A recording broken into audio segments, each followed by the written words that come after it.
ತುಮಕೂರು ಜಿಲ್ಲೆ ಚಿಕ್ಕನಾಯಕನಹಳ್ಳಿ ತಾಲೂಕು ನೀರಾವರಿ ಹೋರಾಟಗಾರರ ಸಮಿತಿ ಆರಂಭಿಸಿದ ಅನಿರ್ದಿಷ್ಟ ಪ್ರತಿಭಟನೆ 3ನೇ ದಿನವೂ ಮುಂದುವರೆದಿದೆ. ಈ ಪ್ರತಿಭಟನೆಗೆ ಚಿಕ್ಕನಾಯಕನಹಳ್ಳಿ ತಾಲೂಕು ನ್ಯಾಯಾಲಯದ ವಕೀಲರ ಸಂಘದ ಅಧ್ಯಕ್ಷರಾದ ಲೋಕೇಶ್, ಪರಮೇಶ್, ಆಲದಗಟ್ಟಿ ಚಿಕ್ಕಣ್ಣ, ಶ್ರೀಧರ್, ನವಿಲೆ ಮನು, ಗಜೇಂದ್ರ ಗೋಡೆಕೆರೆ, ಶಶಿ ಚಂದ್ರಶೇಖರ್ ಸಾಥ್ ನೀಡಿದ್ದಾರೆ. ಇದರ ಜೊತೆಗೆ ಚಿಕ್ಕನಾಯಕನಹಳ್ಳಿ ತಾಲೂಕು ಪತ್ರಕರ್ತರ ಸಂಘದ ಅಧ್ಯಕ್ಷರಾದ ಚೇತನ್, ಬುಕ್ಕಾಪಟ್ಟಣ ಚೇತನ್, ಸ್ವಾಮಿನಾಥ್, ಜೈ ಭೀಮ್ ನ್ಯೂಸ್ ವಾಹಿನಿಯ ಜಿಲ್ಲಾ ವರದಿಗಾರರಾದ ರಾಜು ಬೆಳಗೆಹಳ್ಳಿ ಈ ಹೋರಾಟವನ್ನು ಬೆಂಬಲಿಸಿದ್ದಾರೆ. ಚಿಕ್ಕನಾಯಕನಹಳ್ಳಿ ತಾಲೂಕಿನ ಮೆಕ್ಯಾನಿಕ್ ಶಾಪ್ಗಳಿಗೆ 1 ದಿನ ರಜೆಯನ್ನು ಘೋಷಿಸಿ ನೀರಾವರಿ ಹೋರಾಟಕ್ಕೆ ಬೆಂಬಲವನ್ನು ಸೂಚಿಸಿದ್ದಾರೆ. ಮೆಕ್ಯಾನಿಕ್ ಅಧ್ಯಕ್ಷ ನಿಸಾರ್ ಅಹಮದ್, ಉಪಾಧ್ಯಕ್ಷರಾದ ಅಬ್ಬು, ಕಂಜಂಸಿ, ನಾಸಿ ಮಹಮ್ಮದ್, ನಿರ್ದೇಶಕರು ಚಂದ್ರಣ್ಣ, ಜೈಶು, ಮಾಮಿನ್, ಮನ್ಸೂರ್ ಪಾಷಾ, ನಾಯಕನಹಳ್ಳಿ ಕಣಿ ಹೋರಾಟಕ್ಕೆ ಸಾಥ್ ನೀಡಿದ್ದಾರೆ. ಇನ್ನು ಪ್ರತಿಭಟನಾ ಸ್ಥಳದಲ್ಲಿ ಯಾವುದೇ ಅಹಿತಕರ ಘಟನೆಗಳು ನಡೆಯದಂತೆ ದಕ್ಷ ಮಹಿಳಾ ಪಿಎಸ್ಐ ಆದ ದ್ರಾಕ್ಷಾಯಿಣಿ, ಎಎಸ್ಐ ರಮೇಶ್, ನಂದರಗಿ, ಜಿಲಾನಿ ಮತ್ತು ಕೇಶವಯ್ಯ, ಗಿರೀಶ್, ಲಿಂಗರಾಜು ಅವರುಗಳು ಚಿಕ್ಕನಾಯಕನಹಳ್ಳಿ ತಾಲೂಕಿನ ಹೆಸರಾಂತ ಸಿಪಿಐ ಜನಾರ್ದನ್ ಅವರ ಮಾರ್ಗದರ್ಶನದಲ್ಲಿ ಸೂಕ್ತ ಬಂದೋಬಸ್ತ್ ಕಲ್ಪಿಸಿದ್ದಾರೆ. ರಾಜು ಬೆಳಗೆಹಳ್ಳಿ, ಜೈ ಭೀಮ್ ನ್ಯೂಸ್ 24x7. ಇದು ಬಹುಜನರ ನ್ಯಾಯಕ್ಕಾಗಿ. ಇದು 3.5-4 ವರ್ಷ ಆಯಿತು. ನೀರಾವರಿ ಚಾನಲ್ಗಳು ವರ್ಕ್ ಆಗಿಲ್ಲ, ನೀರು ಹರಿಸಿಲ್ಲ, ನಮಗೆ ಕುಡಿಯೋದಕ್ಕೂ ನೀರು ಇಲ್ಲ. ಅದರಲ್ಲಿ ಇದು ತಮಿಳ್ನಾಡಿಗೆ ನೀರು ಬಿಟ್ಕೊಂಡು ನಮ್ಮ ಕರ್ನಾಟಕದಲ್ಲೇ ಬೆಳೆಗೆ ಕುಡಿಯೋಕ್ಕೆ ನೀರಿಲ್ದಲೆ ನಾವು ಸಾಯ್ತಾ ಇದ್ದೀವಿ. ಅವ್ರು ನೀರು ಬಿಟ್ಕೊಂಡು ಕೂತವ್ರೆ. ಇಲ್ಲಿ ನೋಡಿರಿ ನೀರು ಬಿಡ್ತಾರೆ ಅಂತ ನೋಡಿರಿ, ಇನ್ನು ಕಾಮಗಾರಿಕೆನೇ ಮುಗ್ದಿಲ್ಲ. ಇದು ಯಾವಾಗ ಮುಗಿಯತ್ತೋ, ರೈತರುಗಳಿಗೆ ಯಾವಾಗ ಫಲ ಸಿಗತ್ತೋ, ಯಾವಾಗ ತಂಪವಾಗಿ ಇರ್ತೀವಿ ರೈತರುಗಳೆಲ್ಲ ಅನ್ನೋದೇ ನಮಗೆ ಗೊತ್ತಿಲ್ಲ. ಅದರಿಂದ ಇವತ್ತು ಮೆಕ್ಯಾನಿಕ್ ಸಂಘದವರು ಎಲ್ಲ ಮೆಕ್ಯಾನಿಕ್ಗಳು ಎಲ್ಲ ಗ್ಯಾರೇಜ್ ಬಾಕ್ಲಾಕಿ ಇವತ್ತಿನ ಒಂದು ಪ್ರತಿಭಟನೆ ಮಾಡ್ತಾ ಇದ್ದೀವಿ.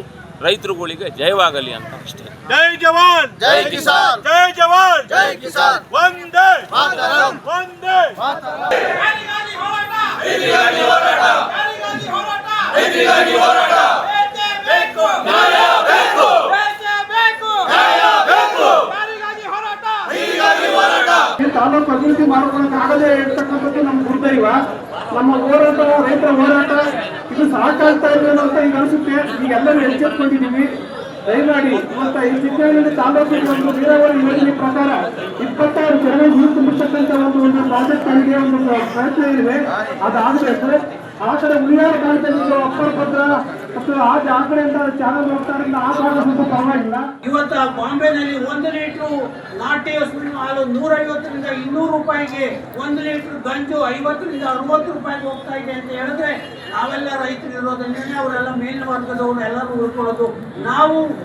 ನಾವು ಸ್ಯಾಚುರೇಟ್ ಆಗಬೇಕು. ಅಂದರೆ ನಮ್ಮ ಪ್ರಮಾಣ, ನಾವು ಬೆಳೆಯೋದಂತಂದ್ರೆ ಏನೆಲ್ಲ ಪ್ರಮಾಣ ಆದರೆ ಹೆಚ್ಚಾದರೆ ಮಾತ್ರ ಸರ್ಕಾರ ಸ್ಟಾಪ್ ಮಾಡ್ಬೋದು, ಕೊಡ್ಬೋದು. ನಾವೇನು ಮಾತ್ರ ನಿಂತ್ಕೊಂಡು ಇರೋಕ್ಕಾಗಲ್ಲ. ಯಾಕೆಂದ್ರೆ ಒಂದೇ ಒಂದು ಉದಾಹರಣೆನೇ ನಾನು ಹೇಳ್ತಾರೆ ಕೆಲವರು, ನೀವು ಆಹಾರ ಕೊಡದೇ ಇದ್ರು ಪರವಾಗಿಲ್ಲ, ನಾವು ಟ್ಯಾಬ್ಲೆಟ್ ನುಂಗಿ, ಪ್ರೋಟೀನ್ ಟ್ಯಾಬ್ಲೆಟ್ ನುಂಗಿ ನಾವು ಜೀವನ ಮಾಡ್ತೀವಿ ಅಂತ ಹೇಳ್ತಾರೆ. ಯಾಕೆಂತ ಹೇಳಿದ್ರೆ ಪ್ರೋಟೀನ್ ಟ್ಯಾಬ್ಲೆಟ್ನ ಮಿಲಿಟರಿಯವರಿಗೆ ಸಪ್ಲೈ ಮಾಡಿದ್ರಂದ್ರೆ 1 ವಾರಕ್ಕೆ ಅವ್ರು ಹೊಟ್ಟೆ ನೋವು ಬಂತು ಅಂತ ಹೇಳ್ಬಿಟ್ಟು ಯಾರು ಆಗಲಿಲ್ಲ, ನಮ್ಗೆ ಆಹಾರನೇ ಕೊಡಿ ಇಲ್ಲ ಅಂತ ಹೇಳಿದ್ರು.